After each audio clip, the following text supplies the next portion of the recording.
지금 한국 교회는 침체의 길을 가고 있습니다.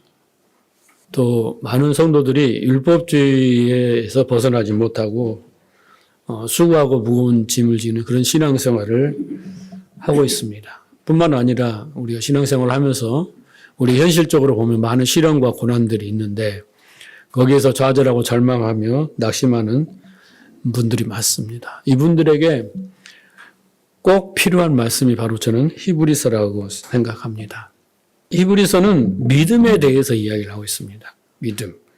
그래서 성경은 분명히 의인은 돈으로 살지 않고 명예로 살지 않고 어떤 재물로 살지 않고 오직 믿음으로 산다라고 딱 못을 박아놨습니다.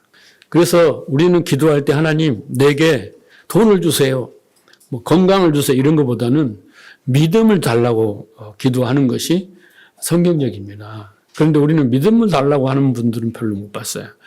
성경은 분명히 의인은 믿음으로 살라고 합니다. 이 믿음은 믿음의 역사를 한다고 합니다. 그래서 어떠한 고난과 시련과 어떤 고통까지도 다 감당하고 하나님의 뜻을 따라 살게 하는 것이 바로 믿음입니다. 믿음입니다. 그래서 여러분은 이 히브리서의 말씀을 또 이 믿음이라는 주제를 가고 할 때 그러면 과연 내가 소유한 믿음의 분량은 어느 정도일까? 이런 것을 고민을 해 보셔야 됩니다. 믿습니다의 그 믿음을 가지고 살았던 그 광야에 이스라엘 백성들이 다 광야에서 죽습니다. 바리새인들이 갖고 있는 믿음을 가지고 신앙생활을 했을 때 예수님 그들을 외식하는 자들이다. 외치라 무덤이다. 독사의 자식이라고 책망을 합니다. 그래서 그 믿음이 어떤 색깔이고 정말 성경이 말한 믿음을 내가 가지고 있고 그렇다면 그 믿음의 분량이 어느 정도인지는 본인이 잘 아셔야 돼요. 왜냐하면 그 분량이 모든 것을 결정하기 때문에 그렇습니다. 행복과 불행과 복을 받는 것과 안 받는 것과 내가 어떻게 삶의 질 모든 것은 성도는 믿음이 결정을 합니다. 그래서 내 믿음은 어떤 믿음이야? 내 믿음의 분량은 어떤 것이냐? 이것을 스스로 점검해야 되고 말씀을 들으면서 점검해야 되고 아니면 상담을 통해서 점검해야 되고 이렇게 점검을 해야 됩니다. 자, 예를 들면 우리가 어떤 어려운 상황에 봉착하잖아요. 여러분 살다 보면 많은 시련과 고난이 있지 않습니까? 뜻하지 않는 그런 사건들, 인간관계들이 있습니다. 어떤 분들은 그런 상황을 닥치면 제일 먼저 하는 게 기도죠. 어떻게 기도합니까? 하나님, 이 고난, 이 시련, 이 시험, 이 어려운 상황을 바꿔주세요. 내가 원하는 대로 해주세요. 이렇게 기도를 하잖아요. 이것은 성경이 뭐라고 하냐면 초보의 믿음이라고. 이제 6장에 가면 나옵니다. 이건 초보의 믿음입니다. 딱딱한 것을 먹지 못한 사람의 행동이에요. 그런데 어떤 분들은 환난 가운데 경건망동하지 않습니다. 그런 기도를 하지 않고 하나님 뜻이 뭘까? 하나님 뜻을 분별하고 인내하고 이걸 통해서 하나님은 나를 무엇을 연단하시려고 할까? 그렇게 생각하고 오히려 이것을 통과하고 나서 얻어질 복을 기대하고 소망을 붙잡고 이렇게 하나님의 약속을 붙잡고 이렇게 살아가는 거죠. 견뎌내는 거죠. 그러니까 그 믿음의 분량이 그걸 결정을 해주는 거예요. 자, 그래서 히브리서 기자는 우리가 장성한 믿음의 장성한 분량에 이르기 위해서는 첫째, 예수를 깊이 생각해라. 예수를 깊이 생각하라. 그리고 주님의 음성을 듣거든 마음을 어떻게 해요? 욕심 때문에 마음을 완고하고 완악하게 하지 말라. 그렇게 했던 자들이 바로 광야의 이스라엘 백성들이고 그래서 그들은 안식에 들어가지 못했다라는 거죠. 그러니까 안식에 들어가지 못한 이유는 하나님이 말씀을 주셨는데 그 말씀이 그들에게 진리가 되지 못했어요. 율법을 주셨는데 그게 그들에게 진리가 되지 못해서 그걸 통해서 믿음을 갖지 못한 거예요. 그래서 하나님 뜻도 잘 오해하고 하나님 뜻도 모르고 그리고 그 믿음이 안 되었기 때문에 하나님 뜻을 순종할 수가 없어요. 자기가 그냥 이게 하나님 뜻이야 라고 했지 하나님은 그게 내 뜻이 아니야 라고 지금 계속 지금 말씀하고 있는 거 아닙니까? 그래서 어떤 분들은 기도를 많이 하고 또 헌신을 많이 하고 봉사를 많이 해야 복을 받는다라고 생각하는데 그게 신앙생활이라고 생각하는데 제 생각에는 우리의 신앙생활이 100% 우리가 해야 할 100%가 있다면 저는 80%는 말씀을 공부해야 된다고 생각해요. 설교를 듣고 설교를 연구하고 또 성경을 공부하는 것이 80%가 돼야 된다. 20%는 여러 가지 신앙의 행위들을 해야 되는 거예요. 기도도 하시고 예배도 드리시고 다 해야 되는데 제일 중요한 것은 말씀이에요, 말씀. 왜? 이 말씀이 우리를 믿음을 주기 때문에 말씀 공부가 제일 중요하다. 말씀을 읽지도 않아. 그리고 공부하지도 않고 설교를 듣지도 않아. 그러면 그 믿음은 항상 그 수준에 있는 거예요. 여러분에게 내가 믿음이 없다고 막 질책하는 게 아니에요. 제가 뭐라고 그랬어요? 믿음의 분량이 있다라고 그랬잖아요. 네, 들음으로써 믿음의 분량이 커지는 거예요. 장성한 분량이 이른단 말이에요. 그 분량이 모든 걸 결정하는데 내가 말씀도 안 들어, 성경도 공부하지 않아. 그죠? 네. 그러면서 주일날 예배만 드려. 그러면 그 믿음은 주일날 예배 드리는 수준의 믿음밖에 안 되는 거예요. 그 이상을 못 해요. 예. 그렇잖아요? 그래서 그 믿음의 분량에 따라 그 사람의 신앙의 행위가 결정이 되고 그걸 통해서 열매가 이제 결정이 되는 거예요. 쉽게 말하면. 그래서 여러분 지금 내가 신앙생활을 하고 있는데 신앙생활이 즐겁지가 않아요. 신앙생활을 하고 있는데 내가 수고하고 무거운 짐처럼 느껴져. 주일날 예배 나오는 것도 뭐 하는 것도 기도하는 것도 뭐 하는 것도 다 뭐 목사님 체면 때문에 나와야 되고 뭐 공부해야 되고 뭐 내가 복받게 해야 되고 그건 좀 덜 짐이 되겠지만 그렇게 수고하고 무거운 짐처럼 느껴지고 내 신앙생활을 오래 했는데 어떤 유익을 내가 느껴보지 못했다. 그리고 계속 고난은 반복되고 왜 이럴까? 네. 남들은 하나님을 기뻐하고 즐거워하고 찬양의 모습을 보면 막 할렐루야하고 눈물을 흘리고 보면 참 부럽다. 나는 이렇게 마음에서 저런 게 안 우러나오지. 이런 것은 여러분 다른 문제가 하나도 없어요. 교회 문제도 아니고 목사님 문제도 아니고 옆 사람 문제도 아니에요. 자기의 믿음의 문제인 거예요. 그 믿음의 분량의 문제인 거예요. 다른 문제가 하나도 없어요. 그래서 내 분량이 아주 작든지 아니면 바리새인들 같은 그런 믿습니다 믿음을 가졌든지 뭔가 원인이 있는데 본인이 몰라. 몰라서 답답한 거예요. 그래서 울며거자먹기로 신앙생활을 하는 거예요. 잘 점검하시기 바랍니다. 그래서 성경은 우리가 믿음의 장성한 분량에 이르기 위해서는 그리스도의 말씀을 들어야 된다고 분명히 로마서 10장 17절에 말합니다. 그래서 지난 시간에 제가 뭐라고 했냐면 그러기 위해서는 우리가 먼저 완고한 마음이 없어야 돼요. 욕심을 버려야 돼요. 그냥 옥토가 돼야 돼요. 말씀이 들어오면 쑥 스펀지처럼 빨아들일 수 있는 그런 옥토의 마음을 하나님이 만들어준 게 아니에요. 그것은 내가 만든 거예요. 예수님이 뭐라고 했어요? 너희가 내 음성을 듣고 너 어쩔 거예요? 마음의 문을 열면 내가 그리 들어가겠다라는 게 마음의 문을 연 것을 하나님 찍고 들어오는 게 아니라 내가 열어드려야 되는 거예요. 내 필요에 의해서. 내 꼭 필요합니다. 절실합니다. 사모합니다. 간절합니다라는 마음을 이거 없어서는 안 됩니다라는 마음을 내가 열어야 들어오시는 거예요. 우리가 자유의지가 있다고 분명히 말하잖아요. 내가 딱 빗장을 걸고 있는데 예수님이 막 뚫고 들어오냐? 그건 아니라는 거예요. 그래서 산전수전 공공전을 다 겪으면서 우리가 마음의 문은 옥토로가 만들어지는 거예요. 가시밭길이 가시가 뽑히고 돌짝이 제거되고 길가가 기경이 되는 것이 그 인생의 고난이라는 거예요. 그래서 옥토로 만들어야 되는 거예요. 그래서 우리는 신앙생활이 마리아처럼 주님 앞에서 말씀을 듣는 태도를 가져야지 마르다처럼 많은 일을 해가지고 내가 뭘 어떻게 하겠다는 그 태도를 버려야 된다는 겁니다. 베레아 사람들은 어떻게 합니까?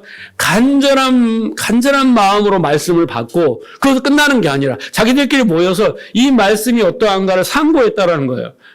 그래서 지혜 있는 자에게 먼저 깨달은 자에게 그걸 깨닫고 옳소이다 맞습니다 그런가요 하고 그것을 했다는 거야. 성경 공부를 했다라는 거예요. 나눠서 또 말씀으로 교제를 했다라는 거예요. 그랬더니 그들이 어떻게 해요? 믿음의 역사가 일어나고 사랑의 수고가 이루어지고 소망의 인내를 가지고 아주 소문이 막 온 동네에 다 났더라는 거예요. 그래서 우리는 계시록의 말씀처럼 귀 있는 자가 되어야 돼요. 귀 없는 사람이 어디 있어요? 귀가 열려서 정말 하나님 말씀이 진리가 되는 그런 귀 있는 자가 돼요. 여러분 다 그렇게 되기를 주님으로 축복합니다. 자, 지난 시간에 하나님 말씀이 어떤 능력으로 어떻게 우리에게 작용하여 우리를 믿음에 이르게 하고 그래서 순종하게 하는가, 그래서 안식에 이르게 하는가를 제가 설명을 드렸습니다. 14절의 말씀에 보면은 만물이 벌거벗은 것 같이 드러난다 이렇게 표현을 하고 있어요. 말씀이 우리 안에 들어와서 만물이 하나도 다 감춤이 없이 적나라하게 드러나는 거예요. 그 말은 뭐냐면 그 말씀이 우리를 벗겨낸다라는 뜻이에요. 벗겨낸다. 이 벌거벗음이라는 단어는 창세기 때 나오잖아요. 아담과 하와가 벌거벗었다. 이런 나오잖아요. 그런 것처럼 선악과를 먹고 나니까 어떻게 해요? 벌거벗었어요. 자기의 수치가 드러나잖아요. 그러니까 말씀은 우리의 모든 것을 벌거벗긴 거예요. 적나라하게 다 드러내는 거예요. 너희는 선악과를 따먹은 자다. 네, 어떤 마음과 어떤 태도로 선악과를 먹었는지를 드러내는 게 뭐냐면 바로 말씀이에요. 심지어 우리가 가지고 있는 저 깊은 숨은 동기까지도 다 드러내신다. 하나님은 몰라서 드러낸 게 아니라 다 아시지만 우리로 하여금 우리 스스로 우리를 보게 하기 위해서 말씀을 통해서 드러내신다. 이게 벌거벗음이에요. 자, 그래서 하나님은 우리 안에 그 죄와 죄악과 그리고 탐심과 무지와 숨은 동기까지도 다 드러내고 어떻게 해요? 치료하시는 거예요. 드러내서 이 벌을 줄 거야 이게 아니라 치료하시기. 그래서 우리는 어떻게 치료받아요? 그러면 그것이 드러나면 아는 순간 그게 바로 치료예요. 그게 바로 용서예요. 히브리 기자가 왜 이렇게 말씀을 강조할까? 그걸 잘 아셔야 돼요. 하나님의 택한 백성들이에요. 그들이 애굽에서 고생해서 하나님이 출애굽시켜서 광야에서 많은 기적과 말씀을 가르침을 했는데도 그들이 안식에 못 들어가는 것을 딱 보여주면서 저들이 왜 저렇게 안식에 들어가지 못했는지를 설명하잖아요. 마음이 완고하고 항상 미혹되었고 욕심 때문에 하나님의 뜻을 길을 알지 못했고 이런 것들이 그들이 어떻게 해요? 마음이 강팍해서 곧 목이 곧은 백성이라고 하잖아요. 목이 뻣뻣해. 그래서 그들이 망했어. 그러니까 결국은 말씀 때문이야. 말씀이 진리가 되지 못했었기 때문이야. 이걸 계속 우리에게 강조를 하는 거예요. 다른 거 가르칠 필요가 없어요. 왜 이유가 이거고 이게 말씀이 믿음에 이르게 못했다는 것을 계속 히브리서가 강조를 하잖아요. 제일 중요한 거잖아요. 그래서 말씀이 믿음에 이르지 못함으로 말미암아 이제 영혼과 관절과 골수를 찔러 쪼개지 못한 거예요. 그 말씀이 그 사람의 죄악과 탐심을 드러내지 못하고 하나님의 뜻을 왜곡하고 있는 것들을 드러내지 못하는 거예요. 네? 왜 그랬냐면요. 그들은 율법을 가지고 성막을 가지고 잘 지켜서 내가 복을 받고 인정을 받고 사랑을 받고 천국에 가겠다. 이런 생각을 가지고 있었단 말이죠. 그래서 광야에서 죽은 거예요. 근데 히브리서 기자가 뭐라 하냐면 너희들이 뭘 순종을 잘해서 어떤 것을 잘 지켜서 하나님의 안식으로 들어갈 수 있는 것이 드는 것 같아? 이스라엘 백성은 그랬다가 다 어쨌다? 망했다라는 거예요. 근데 그들이 열심히 순종하고 열심히 잘 지킨 것 같지만 그거의 순종이 아니고 잘못 지킨 거다. 불순종이었다. 그걸 믿지 않았다라는 거예요. 그 말씀을 하시면서 말씀은 좌우로 낯선 검보다 예리하고 그 말씀이 네 안에 들어가서 골수와 모든 것을 찔러 쪼개고 모든 것을 다 드러낸다. 그러면서 뭐라 그래? 그게 뭐야? 네 안에 죄야. 네 안에 그 탐심이야. 네? 네 안에 그 숨은 아젠다야. 이것을 계속 말하는 거예요. 이게 선악과를 따먹은 네가 아담이야, 하와야. 이렇게 너는 그런 존재라는 것을 드러내는 거예요. 그러면 여러분 어떤 반응이 일어날까요? 말씀을 내가 정확히 잘 들었어. 말씀이 내 안에서 영혼과 관절을 거슬러 찔러 쪼개. 모든 것을 드러내. 그러면 여러분 반응이 있어야 되잖아요. 반응이. 어떤 반응이 일어날까요? 베드로는 3,000명을 회개를 시켰잖아요. 베드로가 구약을 이야기한 거예요, 그냥. 그리고 너희가 죽인 예수가 그 구약에서 말하는 그리스도다. 이게 복음이야. 이렇게 말할 때 사람들이 뭐라고 말하냐면 어찌할꼬. 이게 뭐예요? 이게 회개예요, 회개. 근데 우리 하나님의 말씀을 들으면서 이렇게 하면 복을 받지? 이렇게 하면 뭐 문제가 해결되지. 이딴 생각을 했다는 거잖아요, 지금. 이렇게 하면 더 잘 될 거야. 이딴 생각이 했다는 거예요. 말씀이 우리한테 임하면 제일 먼저 뭐 하는 거예요? 어찌할꼬가 먼저 나와야 되잖아요. 우리는 죽게 되었구나. 나는 이런 존재구나. 근데 내가 지금 내가 뭐 간에 배 밖으로 나왔는지 하나님한테 뭐 주세요. 그런 말 자격이 없구나. 이렇게 나와야 되는데 요거 안 나와. 왜 안 나올까요, 여러분? 우리는 성경을 대할 때 성경은 이렇게 해갖고 이걸로 통해서 이걸 이렇게 복을 받는 그 의식이 꽉 차 있는 거예요. 바리새인들처럼. 이렇게 해갖고 이렇게 해야지. 이쪽으로만 생각을 하고 있는 거예요. 성경은 그렇게 그런 어떤 복 받는 도구로 주는 게 아니라니까요. 그래서 어찌할꼬라고 고백하게 되고, 내가 정말 선한 거를 따먹은 아담과 같구나, 하와가 같구나. 그럼 어떻게 해야지? 이렇게 고백하게 되면서 우리는 도움의 손길을 구할 수밖에 없는 거예요. 그럼 어떻게 해요? 하나님 도와주세요. 이렇게 나온다는 것이 아주 지극히 정상적인 거예요. 그럴 때 히브리 기자가 오늘 14절에 뭐라고 하며 너희가 그러므로 우리에게 큰 대제사장이 있지 않니? 그 대제사장한테로 가라. 그 은혜의 보좌 앞으로 담대히 가라라고 말을 하고 있는 거예요. 이해하시겠습니까? 왜? 너에게는 큰 대제사장이 있잖아. 뭐 걱정이야. 그 대제사장 앞으로 가. 라고 지금 우리에게 권면을 하고 있습니다. 왜 우리가 예수께로 가야 되느냐? 그는 큰 대제사장이라고 하는 거예요. 큰이라는 건 뭡니까? 구별된 위대한 다른 제사장들과 차원이 다른 제사장이다라는 뜻이에요. 구약의 초대 제사장이 누굽니까? 초대 대제사장? 제사장이 있고, 여러분, 제사장은 성소에서 일하는 직분을 가진 사람들이고, 대제사장은 어떤 사람이에요? 1년에 한 번 지성소에 들어가는 사람이잖아요. 초대 대제사장이 누구예요? 아론. 그죠? 모세의 형 아론입니다. 그리고 하나님이 명령을 했어요. 아론의 가문에서만 대제사장직을 수행해라. 그래서 아론의 가문에서만 대제사장만이 나오는 거예요. 이해하시겠죠? 자, 아론의 가문에서 이제 대제사장이 나왔고, 당시에 그 율법 아래에서는 대제사장은 하나님의 대리자예요. 그처럼 위대하고 존경스러운 인물이에요. 이렇게 제사장이 에봇을 입고, 이거 설명하면 기니까 우리 성막 공부할 때 했죠. 그래서 이 제사장이 8가지 직무를 수행해요. 하나님과 백성들 사이에서 중보자의 역할도 하고, 가르치는 역할도 하고, 제사를 집례하고, 그죠? 재판도 하고, 이런 일을 하는 것이 대제사장이에요.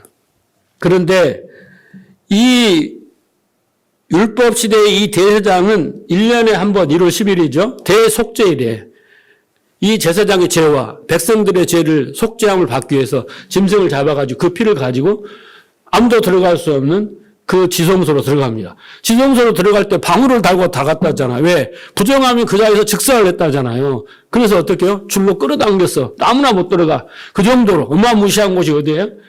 지성소예요. 거기에 대제사장이 들어가서 그 피를 붓는 의식을 거행했다는 거죠. 그런데 그 아론의 가문에서 나오는 대제사장들은 어떤 사람들이냐? 그리스도를 모형으로 하고 있는 그리스도의 그런 희미한 그 그림자일 뿐이에요. 예수 그리스도를 상징하는 그림자들이란 말이에요.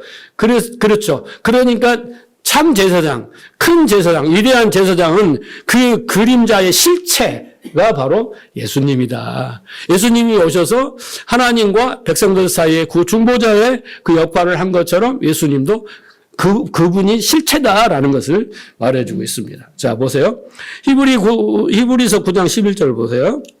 그리스도께서는 장래 좋은 일의 대서장으로서 손으로 짓지 아니한 것 곧 이 창조에 속하지 아니한 더 크고 온전한 장막으로 말미암아 염소와 송아지의 피로 아니하시고 오직 자기의 피로 영원한 속죄를 이루사 단번에 성소에 들어가셨느니라.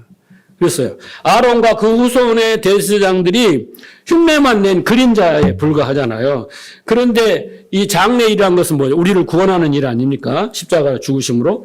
그 일을 이제 직접 수행하셨어요. 예, 여러분, 우리는 이 당시에 제사도 보지 않았지만 예수님은 모르겠어요. 눈에 보이지 않는 영원한 제사를 드린 거예요. 단번에 제사로 우리는 매일, 그때는 매일 드렸잖아요. 상번제를 매일 드렸잖아요. 1년에 한 번 드렸잖아요. 근데 예수님은 그 그림자의 실체이기 때문에 보이지 않는 제사, 영원한 제사를 한 번으로 모든 것을 완료, 그 그림자로서 실체로서 완성이 됐다 이 이야기예요. 그래서 자기의 피로 그러잖아요. 오직 자기의 피로 영원한 속죄를 이루사. 어떻게 해요? 그래서 큰 대제사장이다라는 것을 안 것입니다. 여러분, 우리는 이런 구약의 제사라든가 이런 제도라는 것을 보지도 듣지는 않지만 보지를 못했잖아요. 근데 우리는 어떻게 했냐? 그 의미를 취하는 거예요. 의미를. 우리가 지금 제사장을 하고 제사를 지내는 게 아니라 그 의미를 취해야 돼요. 그게 진리를 깨닫게 해주는 거예요. 그때는 그림으로 보여줬고 우리는 이 시대는 진리의 시대이기 때문에 그 의미를 우리가 채워야지 믿음으로 간 거예요. 그 사람들은 단지 믿음으로 그 행위를 했지만 이제는 그 의미를 채워야 된다. 행위가 중요한 게 아니라. 그리고 뭐라고 합니까? 히브리서 기자는 예수 그리스도가 큰 대제사장이시고 승천하신 곧 하나님의 아들 예수다라고 말합니다. 여러분, 하나님의 아들은 육신 부자지간의 이야기가 아니라했습니다. 하나님이고 하나님의 대리자고 그런 의미라고 그랬어요. 신성을 지니신 영원 전부터 하나님 아들이시다라는 뜻입니다. 그래서 그리스도가 인성을 가졌지만 신성을 가졌다라는 표현이에요. 그래서 큰 대제사장이시다라는 겁니다. 그래서 하나님의 아들이신 예수 그리스도는 지금 만물을 창조하시고 지금은 만물을 통치하시고 지금도 하늘 보좌 우편에 앉아서 우리의 하나님 앞에 중보자로서 대제사장직을 지금도 수행하고 계시다. 그리스도는 중보자예요. 그 역할을 하고 계시는 겁니다. 자, 보시고 그 다음 15절 봅시다. 왜 예수님이 우리의 위대한 대제사장입니까? 라는 거예요. 자, 15절 보면 우리에게 있는 대제사장은 우리의 연약함을 동정하지 못하실 리가 아니요 모든 일에 우리와 똑같이 시험을 받으신 이로 죄 없으신 분이시다. 두 가지를 이야기를 합니다. 자, 왜 만약 이런 거예요, 여러분. 하나님이 너희 죄를 사해 줄게. 너희 죄를 다 담당해서 내가 너희 죄를 용서해 줄게. 말 한마디로 했다면 우리는 이해를 못 할 거예요. 그렇죠? 그런데 우리가 죄로서 이 땅에 죄인으로서 그렇게 살아가면서 살아가는 고난과 그 모든 삶을 우리가 살고 있잖아요. 그런데 우리와 똑같이 그 삶을 살고 똑같이 고통을 받으시고 그분이 우리를 위해서 대신 무엇을 했다라고 했을 때 우리가 이해가 가는 겁니다. 하나님이니까 그렇게 하지. 하나님이니까 십자가에 죽으셨는데 무슨 고통이 있겠어. 우리가 그렇게 생각해버리면 안 되잖아요. 그러니까 하나님이 육신의 몸을 입고 와서 인간과 똑같은 입장에서 똑같이 말하시고 행하시고 당하시고 하면서 그럼에도 하나님다운 모습을 보여주는 거잖아요. 예수님이. 그래서 우리의 연약함을 아신다는 거예요. 우리의 마음을 아신다는 거예요. 네. 그게 똑같이 인간이 되셔서 똑같이 우리와 당하신다는 거죠. 자, 그래서 우리의 연약함을 동정하시는 분이다. 우리의 채울하시는 분이다. 그리고 뭐라 합니까? 우리와 똑같이 시험을 받았다. 그렇잖아요. 근데 우리는 시험을 받으면 어떻게 합니까? 넘어가요. 여러분, 넘어갑니다. 우리는 시험 앞에 우리의 탐심이 작동을 하면 우리는 넘어가기 일쑤입니다. 그런데 예수님은 사탄에게 시험을 받으셨지만 넘어가지 않죠. 이기시는 분이시죠. 그렇죠? 그 이기심으로 어떻게 해요? 그 죽음을 이기심으로 우리의 구원자가 되시는 거예요. 그걸 못하면 어떻게 해요? 사람들 중에 여러분 어떤 분이 있어요? 자기는 막 잘못하면서 아무렇지도 않은 것처럼 하면 상대만 막 책망하고 에모대 이런 사람 있잖아요. 그런 사람도 있잖아. 그러면 우리가 어떻게 해요? 아이고, 지나 잘하지. 이렇게 말하잖아요.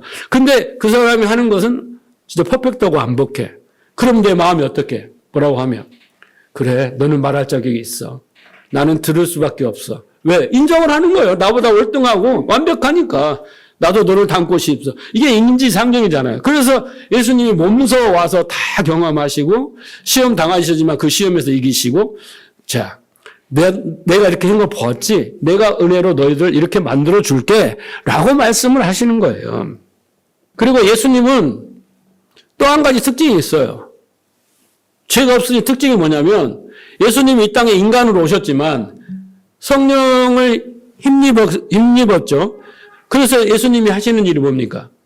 하나님이 말씀하시고 명령하시고 계획하시고 뜻하시고 보여주시고 지시하시고 그 일을 자기의 생각 1도 안 놓고 0.0001도 안 놓고 그대로 이게 죄가 없는 거예요. 거기에 자기 생각을 넣고 자기 욕심을 넣고 자기의 방식을 넣고 이렇게 해서 뭐 하는 게 아니라 순수하게 하나님이 하신 대로 뜻하신 대로 계획하신 대로 명령하신 대로 부탁하신 대로 그대로 했다는 거예요. 이게 죄가 없는 거예요. 특징이. 그래서 죄가 없으신 분이야. 자격이 있어요. 우리를 구원하시고 우리를 가르치시고 우리에게 복을 주시고 인도하실 자격을 보여주시는 겁니다. 이해하시겠습니까? 그래 여러분들 신뢰를 해야죠. 그분이 나의 구원자야. 그래? 그잖아요? 뭐 정치인 누가 나의 구원자야. 그런데 그 사람이 나중에 뭐라고요? 여러 가지 비리가 드러나. 그럼 어떡해요? 우리는 그냥 팽개치고 버려버리잖아요. 근데 그런 분이 아니시다라는 겁니다. 자, 그러면서 오늘 본문에 히브리서 기자가 그 대제사장을 의뢰하고 붙들어라 라고 말씀하십니다. 그 이유를 여러분 아시겠죠? 자, 그러면서 이제 그분이 대제사장이잖아요. 그러면 그 피를 가지고 지성소 안에 들어가서 그 은혜의 보호자 앞에 들어가잖아요. 네? 그러니까 어떻게 해요? 너희도 그분을 따라 들어가라는 거예요. 그분 뒤를 절절절절 따라가라는 거예요. 그러려면 우리도 어떻게 해야 돼요? 자기를 부인하고 예수님처럼 자기 십자가를 지고 졸졸졸 따라 들어가야 되는 거예요. 지성소로. 이제는 우리가 들어갈 수 있게 됐잖아요. 그죠? 그때는 아무도 못 들어갔지만. 자, 그러면서 그것만이 살 길이다! 라고 말하면서 이제 16절 보세요. 자, 그러므로 이제 그렇게 됐지? 예수님이 큰 대제사장으로 희생의 제사를 완성하셨으므로, 그러므로 이제 너희가 이제 어떻게 했냐면 보세요. 국률하심을 받고 때를 따라 돕는 은혜를 얻기 위하여 은혜의 보좌 앞에 담대히 나갈 것이니라. 잘 들어보세요. 오늘도 여러분들이 예수 그리스도에 대한 믿음을 가지고 어디로 갑니까 지금? 은혜의 보좌 앞으로 담대히 나와야 돼. 여러분 은혜의 보좌 앞으로 담대히 나오셨습니까?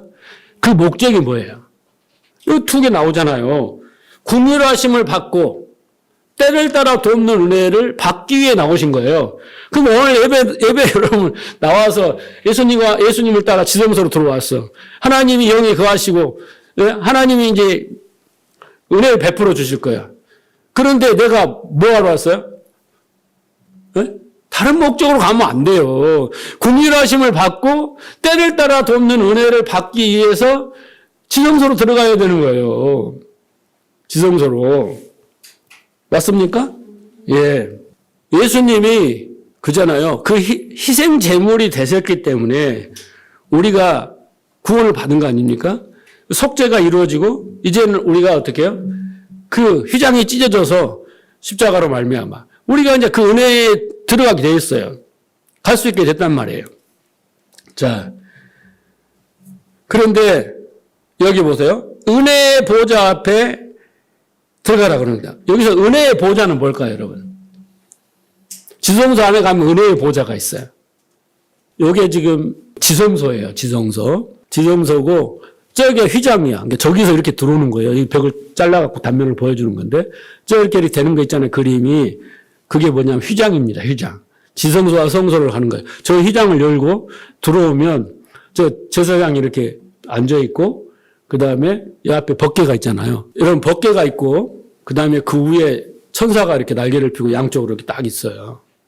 그리고 이 덮개를 속죄소라고 그럽니다. 속죄소.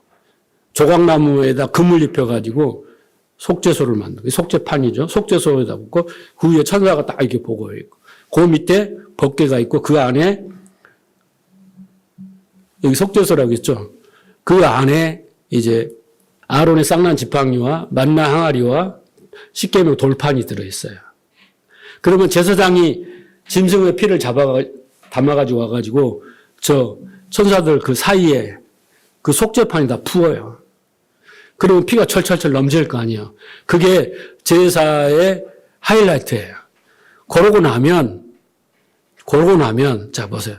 여기 그 피를 붓는 그 판, 속죄소라고 하는 그 판에 피를 붓는 것이 대제사장이 하는 거예요. 1년에 한 번씩. 여러분, 그 붓는 자리를 은혜의 보좌라고 하는 거예요. 아시겠어요? 그 피를 붓는 그 자리가 은혜의 보좌예요. 이것을 한문으로 말하면 시은좌라는 거예요. 하나님의 은혜를 베푸시는 보좌다. 그래서 은혜의 보좌. 이 자리로 가야 되는 거예요. 대제사장. 우리는 예수님을 따라서 그 자리로 가는 겁니다. 그러면 여러분 생각해 보세요. 왜 그 덮개 안에는 세 가지 물건들이 있고 그것을 속죄소로 덮고 거기다 피를 뿌리는가를 그림으로 보여주는 거예요. 구약시대 때는. 근데 여러분 거기에 들어있는 그 첫째 돌판 있잖아요. 돌판을 왜 넣었을까? 아론이 돌판을 받으러 올라갔을 때 그 밑에 금송아지를 만들잖아요. 우상을 섬기잖아요. 이게 우리가 만든 하나님이야 하고 이렇게 하면 복 줄 거야 하고 막 거기서 춤추고 할 때 모세가 어떻게 해요? 돌판을 들고 와서 그냥 빵 해가지고 어떻게 해요? 많은 사람이 죽죠. 그리고 나서 하나님 다시 돌판을 준대 그 돌판을 갖다 넣습니다. 여러분 돌판이 들어간다는 건 뭐예요? 돌판 앞에 우리는 다 죽을 자예요. 알았어요? 십계명 앞에 우리는요. 한 사람도 살아남을 사람이 없어요. 왜? 십계명을 다 지킬 사람이 없어요. 율법을 지킬 사람이 없어요. 그래서 그 안에 넣습니다. 자, 그 다음에 만나 항아리가 있어요. 하나님이 만나를 딱 줬더니 하나님 내가 배고파서 하나님을 못 섬기겠어요. 내가 원하는 걸 주시면 내가 하나님 잘 섬길게요. 막 교회도 건물도 짓고요. 뭐 또 하고 성교도 하고 뭐 다 할게요. 이게 인간의 탐심이에요. 그래 그럼 하나님의 주께 하고 만나를 줬어요. 근데 하나님 주시면서 뭐라 그러냐면 야 안식일에는 이거 하지 마. 예? 6일 동안은 가서 거두지만은 안식일은 거두지 마. 안식일은 하나님의 날이야. 우리 안식 공부했잖아요. 그렇게 했더니 이 사람들이 지켰어요, 안 지켰어요? 안 지켰어요. 안식일을 또 그 만나를 거두러 갔단 말이에요. 인간의 탐심이 하나님 믿지 못하고 그게 그 안에 들어가 있고 그 다음에 아론의 쌍난지판 나왔죠. 고라당의 반영. 하나님 모세를 대항해서 왜 니만 지도자야? 우리도 리더가 될 수 있고 지도가 될 수 있고 그래서 하나님 세운 지도자를 무시했잖아요. 그게 그 증거가 뭐예요? 아론의 쌍난 지팡이에요. 그러니까 이 교만과 폐역, 이 탐욕, 그 다음에 율법 앞에 이 저주, 이 세 가지는 인간의 본성과 죄악을 보여주는 거야. 이 세 가지 때문에 인간은 어떻게 해요? 죽어야 돼요. 그런데 이 세 가지 때문에 인간을 대신하여 죽은 이가 예수 그리스도예요. 그래서 그걸 속죄소라고 그래. 그 죄인데 그 속죄판으로 덮어요. 그 위에 피를 딱 뿌려요. 그러면 하나님이 딱 쳐다볼 때 인간을 쳐다볼 때 뭘 봐요? 성도들을 쳐다볼 때 뭐예요? 예수 그리스도의 십자가의 죽음의 그 보혈을 보는 거예요. 이미 그럼 다 너희는 죽었어. 그 보혈로 다 씻어졌어. 다 용서가 된 거야. 누구로 말미암아? 예수 그리스도로 말미암아. 그래서 거기가 시은자, 은혜의 보좌. 그렇죠. 거기를 가야 은혜를 받는 거예요. 거기를. 왜 덮개를 만들고 하나님이 그 물건을 넣고 거기에 속죄소를 만들고 거기다 피를 뿌리는 거 아시겠죠? 예수 그리스도로 용서를 받는 거예요. 용서를 받는 거죠. 그래서 그 무죄한 짐승의 피가 인간의 죄를 다 가려요. 근데 그건 반복해서 매 해야 되잖아요.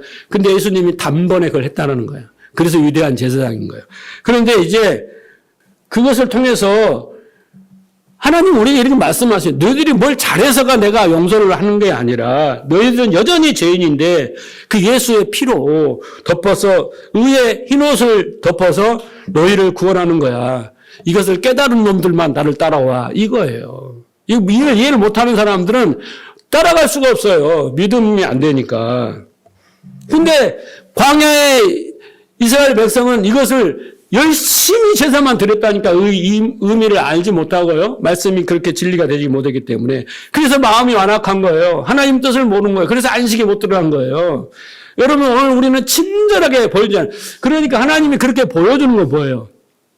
너희가 죽어야 할 죄인인데, 마땅히 죽어야 할 죄인인데, 내가 예수 그리스도로 말미암아 이렇게 너희를 구원하는 거야. 이것 좀 알아먹어. 그러면 인간적으로 너희도 나한테 어떻게 해요? 하나님 감사할 수 있잖아. 하나님 뜻을 살겠다고 할 수 있잖아. 이게 말씀하시는 거잖아요. 자, 시편 여러분 51편에 보면 다윗이 이런 고백을 합니다. 하나님이여 주의 인자를 따라 내게 은혜를 베푸시며 주의 많은 공유를 따라 내 죄악을 지우소서. 나의 죄악이 말갛게 쓰시시며 나의 죄를 깨끗이 제하소서. 물론 나는 죄가를 아오니 내 죄가 항상 내 앞에 있나이다. 내가 주께만 범죄하여 주의 목전에 악을 행하였사오니 주께서 말하실 때 의로우시다 하고 주께서 심판하실 때 순전하시다 하리다. 내가 죄악 중에 출생하였으며 어머니가 죄 중에 나를 잉태하니. 이게 뭐냐면 여러분 자기 부인이라는 거예요. 그러면 다윗이 이런 시를 쓰게 된 것은 자기 부인이라는 것은 나는 엄마 뱃속에서부터 나올 때 죄인이라고 이렇게까지 말할 수 있는 쓴 것은 여러분 뭐 때문에 이렇게 썼을까요? 자기 스스로 볼수 밑에 앉아서 깨달아서 썼을까요? 아닙니다. 여러분 이 시는요 다윗이 그 우리아 아내 바세바를 남편 우리아를 죽이고 난 다음에 쓴 거예요.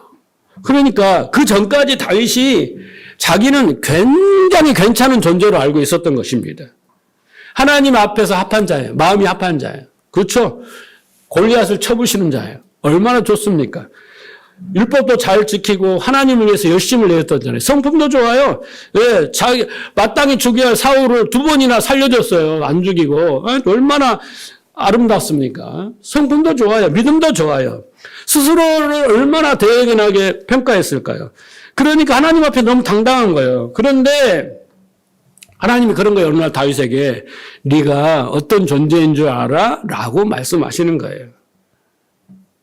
그래서 다윗은 우리 똑같아요. 몇 가지 착한 일을 하고 몇 가지 헌신을 하고 몇 가지 몰라서 내가 대단한 존재라고 생각하면서 정말 하나님이 그 성소를 통해서 지성소를 통해서 은혜의 보좌를 통해 보여주고자 하는 우리의 모습을 보지 못해요. 내가 그냥 열심히 제물을 드렸고 희생제물을 드렸습니다. 여기에 멈춘단 말이에요. 그런데 하나님이 그런 자들에게 어떻게 하냐면 다윗에게 그래? 네가 진짜 괜찮은 존재인가 아닌가 한번 볼까? 그러면서 지붕으로 올라갔다 그러는 거예요. 어느 날 일몰이 돼가지고 너무나 휘황찬란한 그런 아름다운 한번 구경이나 해볼까 하고 석양의 노을을 올라갔더니 바세바가 목욕을 딱 하고 있는 거예요. 여러분 거기에 어떤 할머니가 목욕을 하고 있으면 아니 내 시야를 왜 가리느냐 당장 치워라 이렇게 했을 텐데 너무 어여쁘고 아리따운 여인이 딱 하는 거예요. 목욕을 하고 있는 거예요. 하필 그때 하나님이 그런 환경을 탁 만들어 주시는 거예요. 만들어 주시면서 다윗이 그 상황에 처하니까 딱 뭔가 솟구쳐오르는 죄가 있는 거죠. 그러면 하나님이 뭐라고 하냐면 봐 네가 어떤 존재인가. 그러니까 여러분 우리가 누구한테 돌 던질 수 없다고 내가 늘 그러잖아요. 저도 그래요. 우리가 그 사람이 나쁜 짓을 절 죽일 놈 쳐 죽일 놈 막 무기징을 때려야 막 엿들고 막 해를 할지 모르지만 나도 그 환경에 가면 똑같아진다는 걸 여러분 생각해야 돼요. 그래서 하나님이 다윗이 죄를 졌기 때문에 하늘의 상급을 못 받고 뭘 잘했기 때문에 하늘의 상급을 받고 이게 아니에요. 99점짜리가 점수가 깎여서 88점이 된 게 아니란 말이에요. 이건 동화처럼 성경을 해석하는 거예요. 얘는 아예 빵점짜리인 거예요. 다윗은. 그런데 다윗이 그렇게까지 하나님을 위해서 성전을 지켰습니다. 마지막에서는 그렇게까지 변화하게 된 게 뭐예요? 이 바세바 사건을 통해서 이 시편의 51편의 시편을 고백하고 하나님은 그걸 기록하는 거예요. 그죠? 다윗이 믿음이 좋고 솔직한 게 아닙니다. 여러분. 오해는 마세요, 여러분. 하나님이 죄를 짓게 하시는 분이 아니라, 예? 이렇게 보고 잘하면 복을 주고 잘못하면 벌을 주시는 분이 아니에요. 하나님이 뭔가 작품을 만들어놓고 공작을 해가지고 죄를 짓게 해서 그런 분이 아니란 말이에요. 너는 죄를 질 수밖에 없는 그런 존재라는 것을 끊임없이 우리에게 폭로해 주는 것이 우리의 인생인 거예요. 사건인 거예요. 그래서 우리는 그걸 보는 순간 어찌할꼬 그래서 대제사장 때 가야 되고 은혜의 보좌 앞에 가야 되는 거죠. 그렇게 만들려고 하나님이 하는 건데 우리는 다음에 더 잘할게요. 이런다니까요. 자, 여기에 보면 지성소에서 뭘 하냐면 두 가지가 일어났잖아요. 아까 뭐였죠? 긍휼을 얻기 위해, 긍휼하심을 얻기 위해, 그 다음에 때를 따라 돕는 은혜를 받기 위해. 자, 보세요. 여러분, 두 가지를 받아야 된다고 했잖아요. 긍휼은 뭐예요, 여러분? 하나님의 자비입니다. 긍휼과 자비는 뭐예요? 용서예요, 용서. 죄 용서입니다. 속죄일이잖아요. 죄 용서를 받아야 돼. 두 번째는 뭐예요? 때를 따라 돕는 은혜입니다. 여러분, 때를 따라 돕는 은혜 뭡니까? 여러분, 때를 따라 돕는 은혜는 뭘까요? 성경대로 하면 이게 뭐냐면 말씀이에요. 뭐라고요? 말씀이에요. 우리에게 필요한 게 뭐라고 했죠? 믿음이죠. 그런데 믿음이 올라오면 어떻게 해야 돼요? 말씀을 들어야 되는 거예요. 자, 여기 출애굽기 25장 보세요. 16절. 내가 내게 증거판을 궤 속에 둘지며, 증거판이 뭐야? 십계명이죠. 순금으로 속죄소를 만들며 길이가 2규빗 반, 너비가 1규빗 반 되게 하고 금으로 그룹 둘을 속죄소 두 끝에, 아까 설명드렸죠? 속죄소 두 끝을 쳐서 만들되 한 그룹이 이 끝에 또 한 그룹이 저 끝에, 곧 속죄소 두 끝에 속죄소와 한 덩이를 연결하지라. 위에 지금 천사들이 이렇게 두 모양을 금으로 쳐서 속죄소를 만들어낸 거예요. 20절. 21절 보세요. 속죄소를 궤 위에 얹고 법궤 위에 얹고 내가 내게 증거판 속에 넣어라. 자, 22절 보세요. 여기가 설명이 되어 있어요. 은혜, 긍휼하심과 때를 따라 돕는 은혜가 뭔지 나와 있죠. 자, 거기서 내가 너와 만나고, 그렇죠? 자, 그래서 하나님이 임재가 있는 겁니다. 성전은 하나님이 거하시는 거잖아요. 하나님이 뭘로 거하세요? 영으로 거하시는 거죠. 그렇죠? 하나님이 임재가 있어요. 속죄소에 들어가면. 그리고 속죄소 위에 증거 위에 두 그룹 사이에서 그게 뭐예요? 시은자 아니에요? 은혜 봐. 두 그룹 사이에가 그거 시은자라고 했잖아요. 피를 붓는 거. 사이에서 뭐예요? 첫째는 속죄가 이루어지죠. 두 번째는 이스라엘 자손을 위하여 내게 명령할 모든 일을 내게 이르리라. 여기에서 말씀이 있는 거예요. 이게 때를 따라 돕는 은혜예요. 그러니까 여러분이 고난이든 시련이든 축복이든 모든 것은 어디에서 오는 거예요? 어디에서 오는 거예요? 말씀에서 오는 거예요. 하나님 말씀을 통해서 주신다니까요. 하나님 말씀 우리가 배웠잖아요. 처음에 아들을 통해서 말씀하시고 말씀에는 하나님 능력이 있다고 그랬잖아요. 그죠? 그 은혜의 때를 따라 돕는 말씀을 주시는 건 말이에요. 왜 여러분이 주일 날 설교를 들어요? 어떤 방법을 배우셔야 하는 거예요? 아니에요. 말씀이에요. 이게 때를 따라 돕는 은혜예요. 이 두 가지 은혜가 바로 임하는 것이 바로 영적 예배입니다. 영과 진리의 예배. 영적 예배는 뭡니까?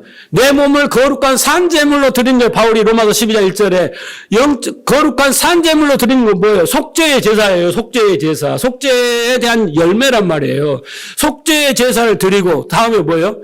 하나님의 선하시고 기뻐하시고 온전한 뜻을 분별하라 그랬잖아요. 그게 영적 예배예요. 영과 진리 예배란 말이에요. 예배에 와서 다른 걸 자꾸 구하면 안 되는 거예요, 여러분. 하나님과 나와 관계에 막혔던 모든 것을 그리스도의 보혈로 피로 씻어내는 거고, 그 다음에 때를 따라 돕는 은혜, 곧 하나님이 내게 너에게 이르리라. 목사님은 이렇게 대중에게 말을 하지만 그 속에 성령께서는 여러분에게 꼭 필요한 대로 꼭 그 일을 깨닫게 하시는 거예요. 그것이 진리가 됐을 때 아멘 하고 그 말씀이 나를 요상하게 변화시키는 거예요. 놀랍게. 아, 그렇구나. 그러면 나는 벌써 하나님 뜻으로 나아가고 있는 거예요. 그게 믿음이라고 하는 거예요. 믿음으로 행함이라고 하는 거예요. 그래서 이 두 가지 은혜가 임해야 진짜 예배인 거예요. 주일 나와서 예배 드려서 막 찬양도 좋아, 막 특성도 좋아, 막 오케스트라가 있어 좋아, 막 기도도 뜨겁게 딱 했는데 이 두 가지 은혜를 안 받고 가면 그 예배는 꽝이야, 꽝. 뭐라고 예배 드려. 그건 영적 예배가 아니라니까. 자, 여기 보세요. 그런데 속죄소에 들어갈 때 어떤 마음으로 들어가라고 그랬어요? 은혜의 보좌 앞에 어떻게 들어가라고 했어요? 담대함으로 들어가라 했어요. 여러분, 담대함으로는 단어가 헬라어로 보면 솔직함, 확신이란 뜻이에요. 그런데 어떻게 우리가 들어가야 돼? 자, 오늘 예배드리러 왔는데 담대하지 않는 건 뭐예요? 그냥 형식적으로 들은 거야. 담대하지 않는 건 뭐예요? 그냥 내가 그렇지 그렇고 오는 거야. 어떤 확신도 없어. 그냥 오늘 예배 들어. 뭐 얻어 걸리면 뭐 어쩔지. 아니면 내가 뭘 원해갖고 이게 아니라 하나님이 구약에서 보여줬듯이 그죠? 이렇게 속죄와 그리고 또한 그 말씀을 주시는 거잖아요. 그거에 대한 믿음을 가지란 말이에요. 확신을 가지고. 그래, 오늘 내가 주시는 말씀으로 나는 살아나고, 내 문제는 해결되고, 내 갈 길이 보이고, 내 고난은 끝이 나고, 이런 은혜, 그걸 주신다는 그 확신. 신약에서는 뭐라고 합니까? 하나님이 자신의 예배자가 있다잖아요. 믿음 없이는 하나님이 기쁘시게 할 수 없고 그 믿음으로 가지고 나오면 하나님은 반드시 상 주신 자임을 믿으라고 때 이 상이 뭐예요, 여러분? 하나님이에요. 말씀이란 말이에요. 우리는 머리가 깨달아야지. 이 뇌가 움직이고 머리가 깨달아야지. 그 다음에 감정도 일어나고 의지도 생기고 뭔가 가서 해결해야지. 나는 감나무 잎만 떡에서 해결되는 게 아니에요. 인간관계 저 왼수를 좀 해결해 주세요. 라고 하는데 말씀이 임하면 내가 그 사람한테 가게 된다니까요. 가서 용서를 구하든 뭐 책망을 하든 좀 대화를 하자 하든 뭔가 시작을 하게 되는 거예요. 아예 나는 그 사람을 쳐다보지도 않겠어요가 아니라 말씀이 우리를 그렇게 임하면 우리는 뭔가 하게 된다니까요. 믿음에 이르면. 그래서 어떻게 해요? 담대함으로. 확신을 주심으로. 저는 이 말씀을 선포하면서 제일 중요한 건 제 스스로가 이 선포한 말씀에 대한 담대함으로 하는 거예요, 여러분. 확신이 없는데 왜 합니까? 한번 해보세요. 핑계는 되지. 안 되면 당신 문제야. 이게 아니라 나는 말씀의 능력을 믿고 이 성경의 원리를 깨달았기 때문에 확신을 가지고 선포하는 거예요. 확신을 가지고. 왜? 나는 그렇게 되거든요. 내가 해보니까 되더라고. 되어지는 거예요. 그 은혜를 알겠어요. 어떤 것인지. 그러니까 저는 담대하게 선포하는 겁니다. 담대하게. 이게 담대함이에요. 용기를 내서 막 시시각각가 아니라 확신을 가지고. 확신을 가지고. 여러분도 담대한 마음을 가지고 은혜의 보좌 앞으로 가시기 바랍니다. 자, 그러면 이렇게 우리가 대세장이신 예수 그리스도로 말미암아 지성소까지 들어가서 은혜의 보좌 앞에 담대히 나아가 이제 속죄와 은혜 하나님이 우리의 합당한 말씀을 주셨어요. 자, 그러면 우리가 해야 할 일이 딱 한 가지가 있어요. 그렇게 되었다면 오늘 뭐라고 하냐면 14절에 우리가 믿는 도리를 굳게 잡을지어다 라는 거예요. 믿는 도리. 도리가 뭡니까? 자, 베드로는 2장 4절을 보세요. 사람에게 버림받아 되었으나 하나님께서 택하신 입은 보배로운 산돌이신 예수께 나아가 너희도 산돌같이 신령한 집으로 세워지고 성전으로 세워지고 예수 그리스도로 말미암아 하나님이 기쁘시게 받을 만한 신령한 제사를 드릴 거룩한 제사장이 될지다. 우리는 이제 거룩한 제사장이에요. 할렐루야. 제사장이 뭐 한 줄 알죠? 하나님과 사람들 사이에 중보자예요. 그죠? 말씀을 가르치고 재판을 하고, 그죠? 그 모든 것을 심판을 하고 하는 자리예요. 자, 그런데 쭉 넘어갑시다. 시간이 없으니까. 8절에 보면 부딪히는 돌과 걸려 넘어지게 하는 바위가 되었도다 하였느니라. 누가? 바리새인들에게 예수가 진리를 몰랐기 때문에 율법이 그들에게 넘어지는 돌이 됐어요. 그러나 우리는 9절 보세요. 너희는 택하신 족속이요 왕 같은 제사장이요 거룩한 나라요 그의 소유가 된 백성이니 이는 너희를 어두운 데서 불러내어 귀한 빛에 들어가게 하신 이 아름다운 덕을 선포하게 하려 하심이라. 너희가 전에는 하나님의 백성이 아니었죠. 그러나 이제는 하나님의 백성이요. 전에는 공의를 얻지 못했지만 이제는 공의를 얻은 자들이라. 이 말은요, 출애굽기 19장 6절에 하나님이 율법을 딱 주시면서 너희가 율법을 잘 지키면, 킵입니다. 마음에 잘 새기면 어떻게 된다? 제사장의 나라라고 내 소유가 되고 거룩한 나라가 된다. 이 말씀이잖아요. 이게 언약이잖아. 이게 베드로 기자는 이게 이루어졌다고 선포하는 겁니다. 그런데 여러분, 우리가 택하신 족속이요. 제사장은 제사장인데 여기 뭐가 제사장이라고요? 왕 같은 제사장이 여기 또 하나 뭐 붙었어. 네? 얼마나 좋아요. 제사장은 제사장인데 예수님은 참 제사장이고 우리는 이제 왕 같은 제사장이요. 거룩한 나라요. 그의 소유된 백성이다는 거예요. 왕의 권세, 왕의 신분에 속한다는 거예요. 예수님이 만왕의 왕이시잖아요. 그러니까 우리가 거기에 속하면 우리도 왕의 신분과 왕의 권세에 속한다라는 거예요. 예수 그리스도와 하나 되고 연합되고 그 안에 거하는 것은 그의 권세와 그의 영광도 우리 거예요. 그 말입니다.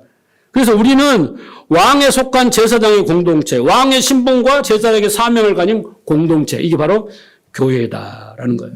그래서 우리는 구약의 제사장처럼 하나님을 예배하고 중보자가 되고 하나님을 말씀을 백성에 전달하는 그 왕 같은 제사장의 역할을 해요.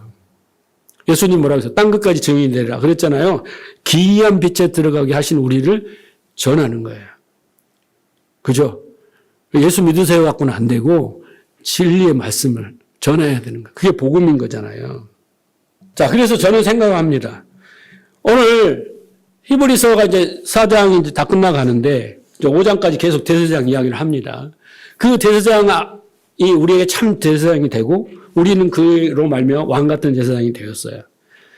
결국 우리는 그로 말미암아 은혜의 보좌 앞에 담대히 가서 긍휼함을 입고 때를 따라 돕는 은혜를 받습니다. 자, 그렇게 되는 것은 결국 뭡니까? 한마디로 정의하면 예수를 잘 믿어야 돼요.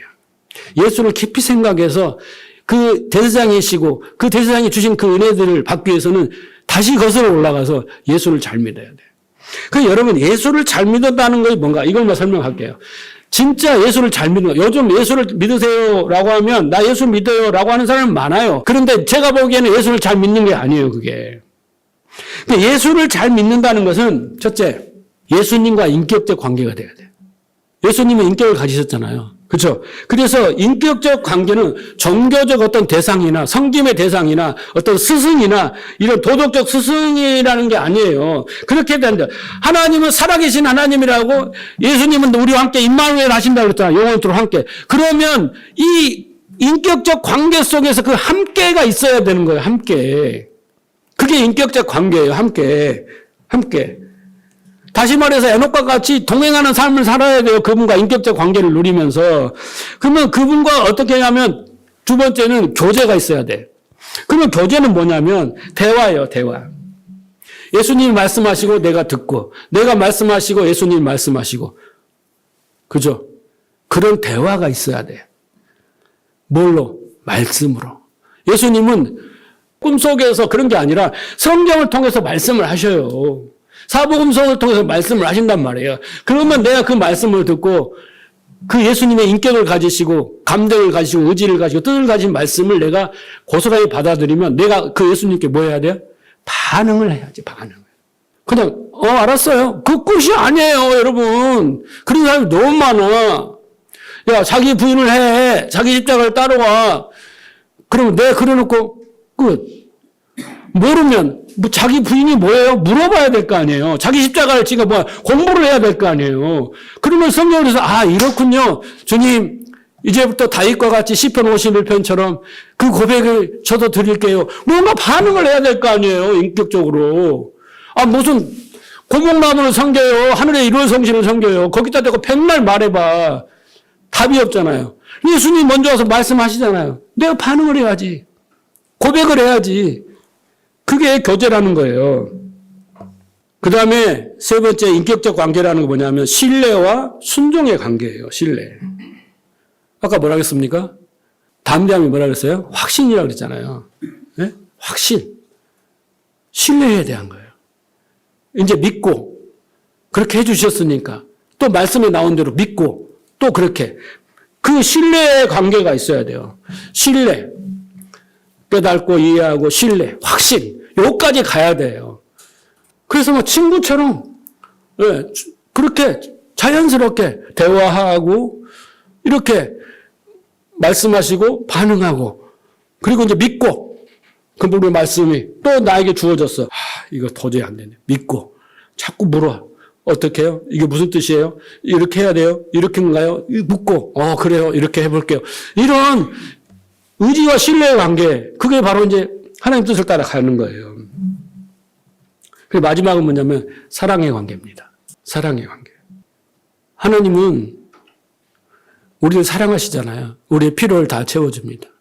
그럼 뭐 예수님의 필요를 우리가 채워주는 게 사랑의 관계잖아요. 근데 그 뭐라 그랬어요? 잘 믿는 거예요. 사랑은. 잘 믿는 거예요. 다른 거 없어요. 우리가 예수님의 하나님의 필요를 채우는 게 아니라 잘 믿으면 되는 거예요. 네. 믿으면 그게 하나님의 일인 거예요. 우리가 열심히 잘 믿으면 그 믿음으로 이제 하나님의 영광을 나타내는 것, 그것이 하나님의 사랑이에요. 그게 사랑하는 거예요. 방식이 다르죠? 하나님이 우리 하는 것이지. 자, 말씀을 정리합니다. 오늘 우리가 믿는 도리를 굳게 붙잡고 큰 대상인 예수 그리스도로 말미암아 우리가 은혜의 보좌 앞에 담대히 나가게 됐습니다. 이제 우리가 할 일은 그 믿음의 도리를 붙잡고 긍휼하심과 때를 따라 돕는 은혜를 받기 위해서 은혜의 보좌 앞으로 열심히 나가는 거예요. 아까 제가 80% 공부한다 그랬죠. 그게 열심히 나가는 거예요. 열심히 말씀을 경청하고 그 말씀이 어떠한가 상고하며 그 말씀이 내게 진리가 되도록 더 열심을 내는 것. 그러면 거기에서 하나님의 은혜와 그 다음에 하나님의 말씀이 내게 옵니다. 하나님의 말씀을 했는데 내가 도저히 이해를 못해. 온 게 아니에요. 그런데 오면은 놀랐다니까? 충격이 일어나다니까? 콧물 눈물이 막 쏟아진다니까? 그 말씀의 능력인 거예요. 그 은혜를 여러분들이 누르시기 위하여 은혜의 보좌 앞에 오늘 또 담대히 아니면 날마다 나아가시는 여러분 되기를 주님으로 축복합니다.